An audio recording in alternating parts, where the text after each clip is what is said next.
জানো গাইস, এটা হচ্ছে আমাদের মহানন্দা ব্রিজ। এটা হচ্ছে নদীটা, আর সামনেই আছে সূর্যসেন পার্ক। এই যে সূর্যসেন পার্ক, তার সামনে যে একটা বড় একটা মাঠ। তো এই যে নদীটা এখানে দেখতে পাচ্ছ, এই যে নদীটা এখানে দেখতে পাচ্ছ।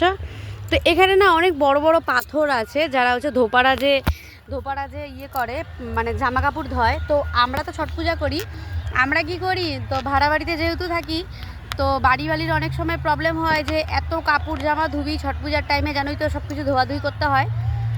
তখন হচ্ছে বাড়িওয়ালা অবজেকশন করে যে না, একদিনে এত ধোয়া যাবে না। আর আমরা যেহেতু দোকান করি, তো একদিনেই সব কিছু করতে হয়, সব কিছু ধোয়াধুয়ি করতে হয়। যতই তুমি আগের থেকে ধুয়ে রাখো না কেন, তবুও অল্প অল্প করে ধুলে পরে কিন্তু শেষের দিকে অনেকটা কাপড় হয়, যেটা ভাড়া বাড়িতে মেলাটা কিন্তু একদমই পসিবল না। হ্যাঁ, তো আমি এই নদীতে এসে কাপড়টা ধুইতাম।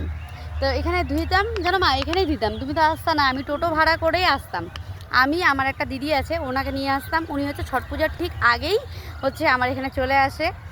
তো কাপড়টা এখানে ধুয়ে, এই যে ঘাসটা দেখতে পাচ্ছ, এই যে ঘাসের মধ্যে পুরো কাপড়টা না, ঘাসের মধ্যে পুরো কাপড়টা এখানে মেলে রাখতাম। মেলার পরে মনে করো কিছুটা ধুয়ে ফেলতাম, ধুয়ে এখানে মেলে রাখতাম। ঘাসটা এতটা পরিষ্কার, এতটা পরিষ্কার। এখানে মেলে রাখার পর না 10-15 মিনিট পরে একা এত রোদ্রের তাপ, হ্যাঁ মা, সব শুকাই যেত। 10 মিনিট পরে শুকাই যেত। আমার এগুলা পুরো, এমনিতেই তো আমি কালো, আরও পুরো এগুলো আমার জ্বলে যেত। এত কালোতে আমার এটা জ্বলে যেত পুরো। বাড়িতে গেলে মা আমাকে বলতো, তুই কি করে আসছিস, এটা এত আরও কালো কালো লাগতেছে, মুখটা পুরো কালো। আমি, কিছু হবে না, ছটমা আছে, ছটমা সব ঠিক করে দিবে।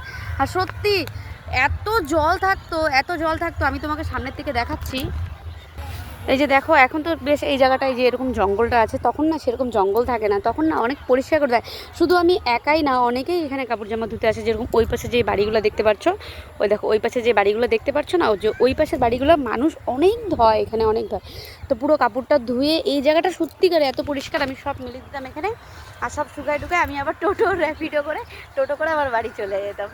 তো আবার কিছুদিন পরে ছট পূজা আছে, তোমাদেরকে আবার আমি দেখাবো। তখন এই ভিডিওটা, তার জন্য আমি রেখে দিলাম যে ভিডিওটা তখন নভেম্বর মাসে কাজে লাগবে।